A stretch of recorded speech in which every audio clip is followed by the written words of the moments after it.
She had driven by the cemetery and had a vision of this girl being murdered.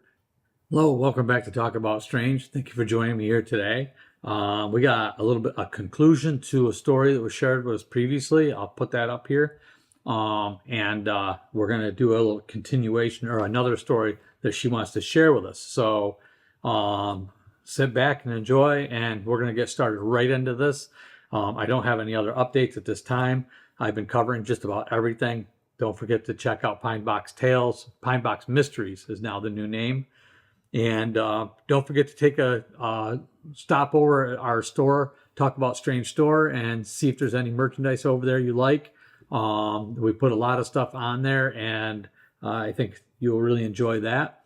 What else we got? I think that's about it. I'm going to go ahead and jump right into the story here. Dear Stephen Fellow Talk About Strange community, it's me, Denise. I'm sorry to be so long getting this out to y'all. Hadn't been feeling well with the harsh weather, cold snap we had here in Ohio.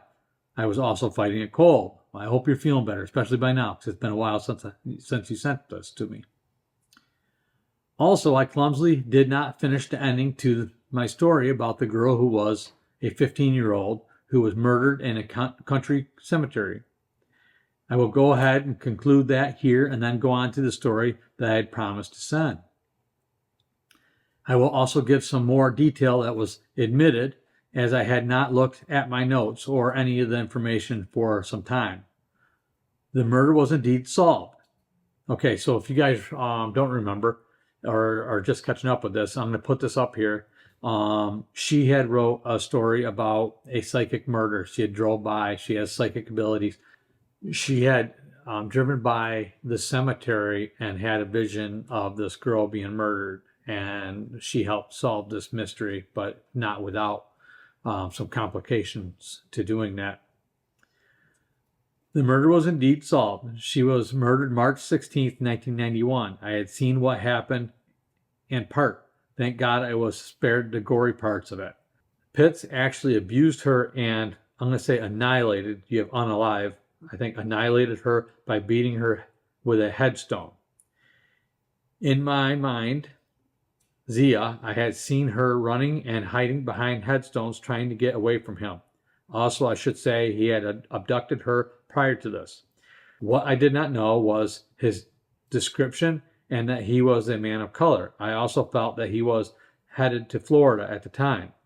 This case was featured, I recently found out, on several crime shows such as Unsolved Mysteries and many others. It turns out that my description was correct. Her killer was found and convicted through DNA. He was caught on April 9th, 2008 in North Carolina. Well, it was on its way to Florida, but it was 27 years later. It was in that general direction. However, from the small town in Ohio where it occurred, the man was 51 years old at the time of his arrest. He was sentenced on his plea of guilty to first-degree murder and rape. He was given a 30 years to life sentence. He terrorized that child. I hope he never comes out of that prison. I felt her fear, and I saw what happened when she was running and hiding. He struck her over the head from behind. I'm sorry to be all over the place with this one. Being clairvoyant and empathic, it is a difficult thing for me to recall something. It had a profound effect on me. Anytime I would drive past that cemetery, it was as if my car was being pulled off the road. All of this has stayed with me for years, and a lot of it I have tried to squelch. It came at a great personal cost. Me, between the feeling that she had and the attack that I had on my son and myself from Miss Piggy. So, like I said, I went on looking everything up again to refresh my mind. It's been 33 years since it all came ahead to me. I decided to forego anonymity at my age. Who cares? Wahoo, I'm 59 as of Friday. Wahoo, that's not a cup on me. Okay, on with one of the big stories that I promised. This involves the government and psychic reading and astral travel. Congratulations on your birthday. Happy birthday. I know it's already came and gone. In 1993, I started doing psychic readings as well as fairs out of the bookstore in a beautiful outdoor shopping center that looked like a French villa. It was the French Market in the continent in Columbus, Ohio. The bookstore was in the continent, which was a big shopping center space with a little boutique type stores, gourmet food stores, florists, as well as food court.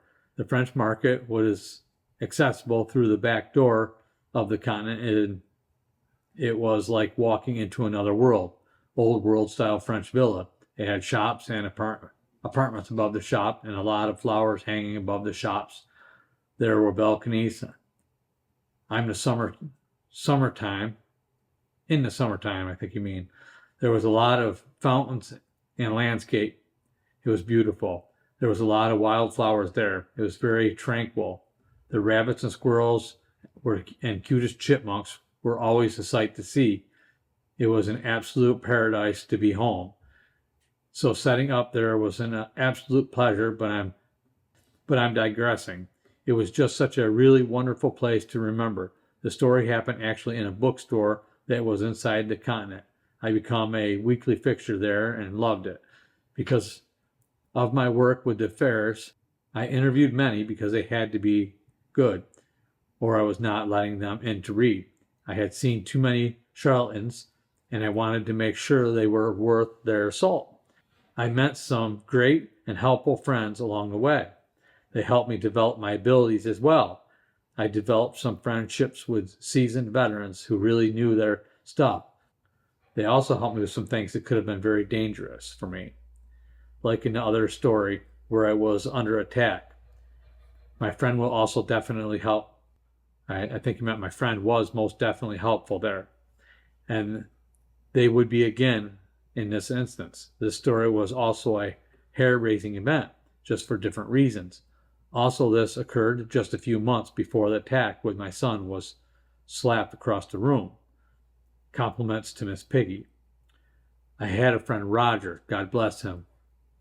We lost him to a brain aneurysm, horrible side effect from astral travel, I'm told. Roger identified as a shaman, a Palladian,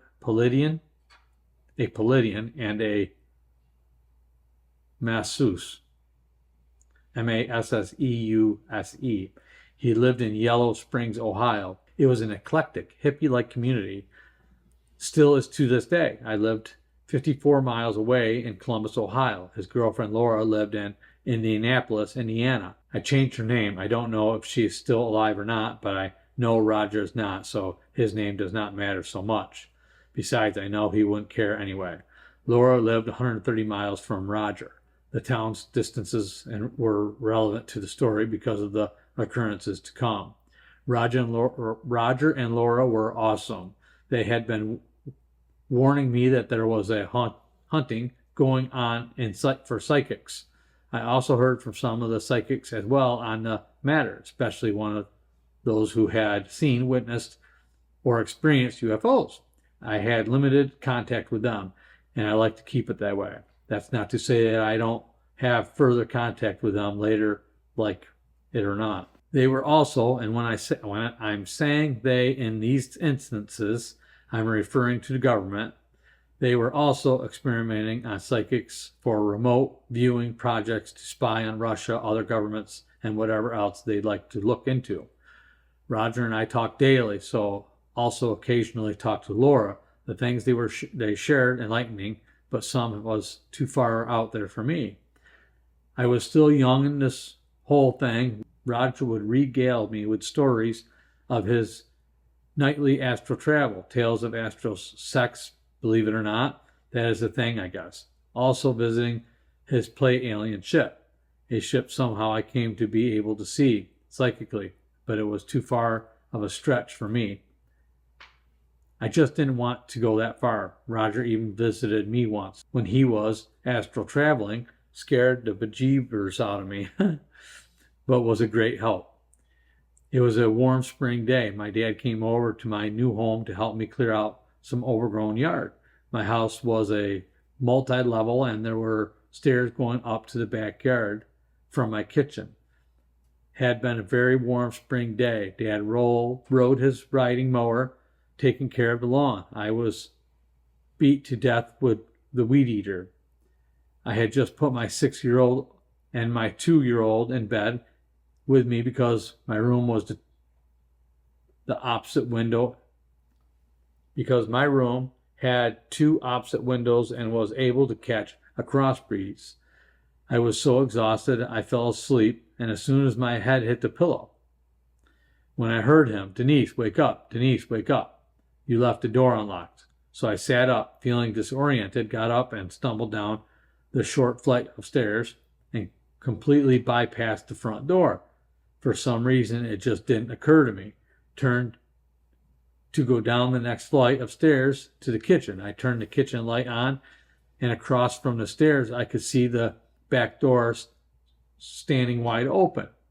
The alarming part about the door being open is because I was only able to block 2 blocks away from the murderer that I had seen psychically in my sleep 2 years before that. I went to school with her sister.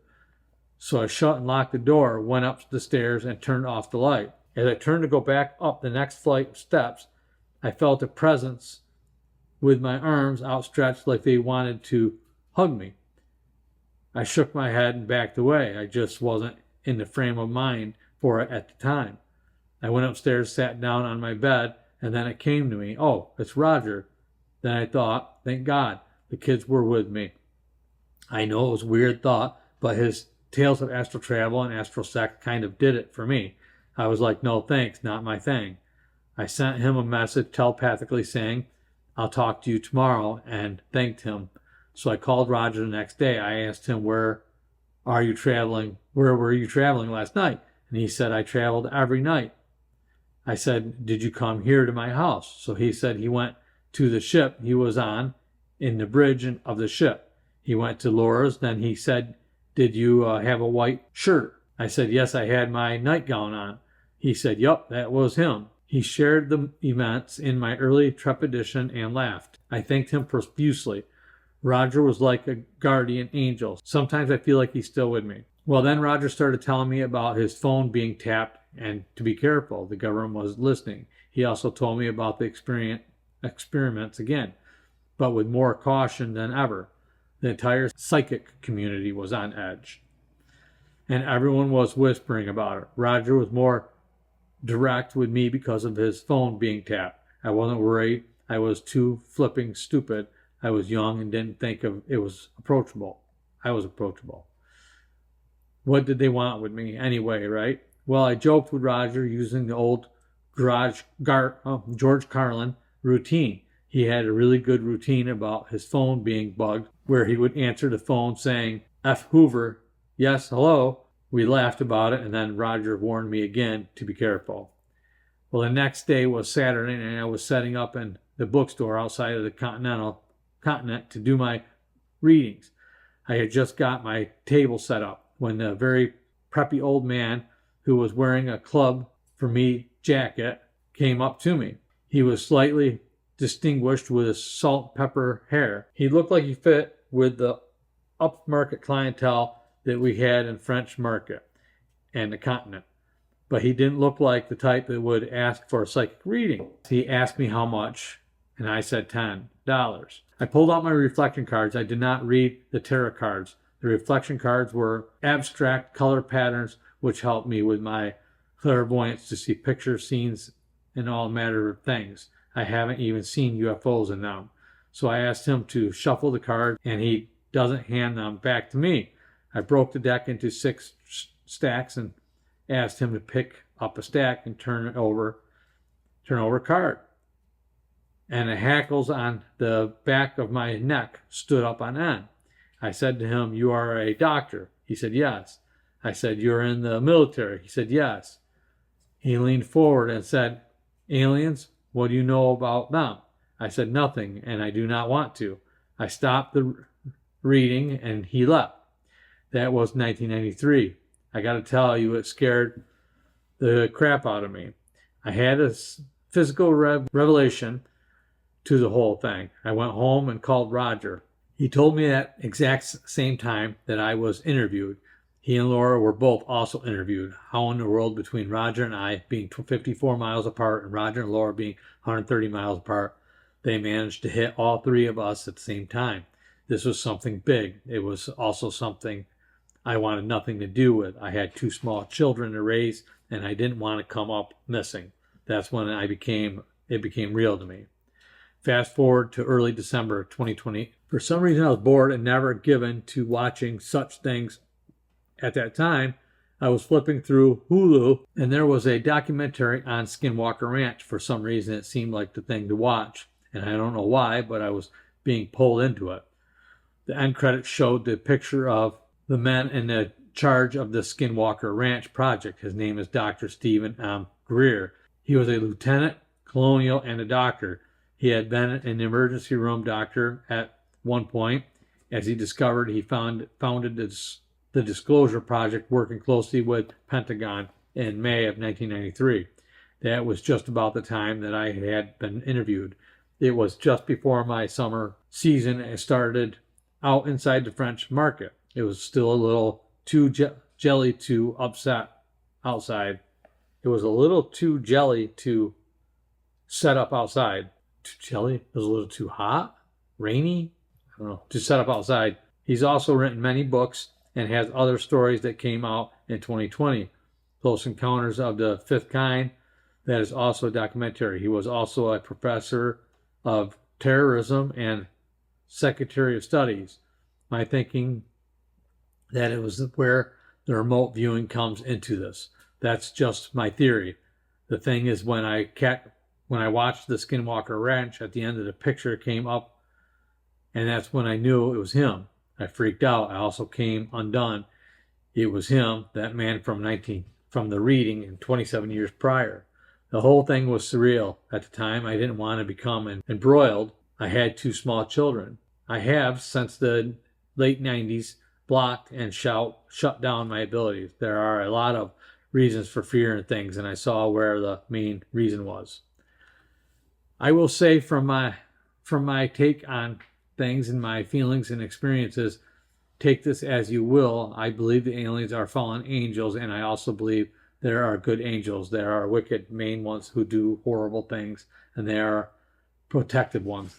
The Palladiums, in my experience with protective Roger, told me much about the Palladians back in the day. Anytime that I would have a run-in with them or aliens that I would later have, I invoked Roger's name and Palladians, and they would leave me alone. I also stuck to the 23rd Psalms and the Lord's Prayer. I can always elaborate on some of the alien and UFO experiences if anyone is interested. That's on the list that I sent to you, Steve. Also, just a little bit of my philosophy, if anyone cares, is just my philosophy and things that I've found over the years and I researched. So take it with a grain of salt. I would say that when you need to leave it at rest. I have not had any dealings with Bigfoot per se. I don't know how I would handle that, but from where I've learned, I believe them to be descended from the Nephilim fallen angels, had bred with humans, women. It created a giant race. I think you're trying to say, and that is why God flooded the earth. But they were survivors, as it turned out. I also believe that from the Nephilim, there were some that interbred with the tribe from Aras, E-S-A-U, what is the son of Rebecca and Jacob. He had a twin brother. They were nothing alike. Asu, not Aras, Asu. Asu was a fighter, and he was very hairy, and his hair was reddish colored because he was not noted to be reddish haired and very hairy. Putting the two together, I think, could have been a stretch. But he was a wild man. So for whatever it was worth, this is just something that I'm prattling on about. And anybody wants to take it further, you can do so with my blessing.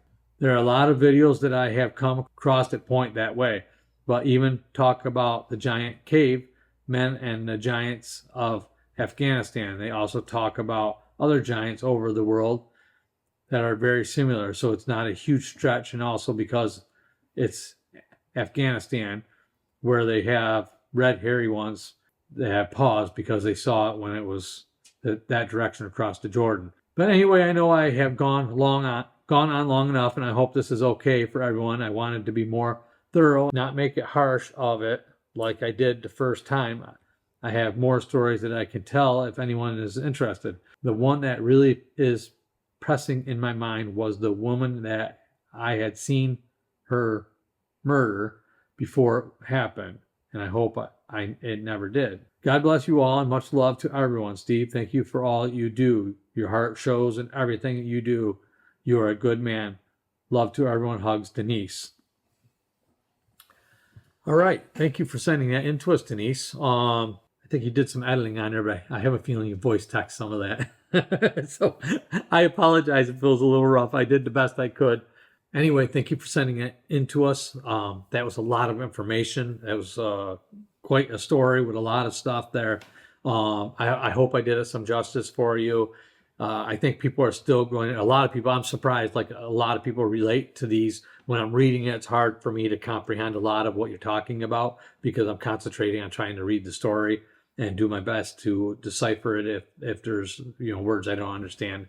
But people seem to really understand a lot of the stuff you're talking about and relate to it. So I think people are going to really enjoy that. Thank you again for taking the time to write that to us and send it in. I really appreciate it. I'm going to end with that story because that was quite long. I don't even know if my battery's still on the camera right now because I put a battery in and only had 36%. All right. Thank you. I will get on to the next ones and see you again really soon.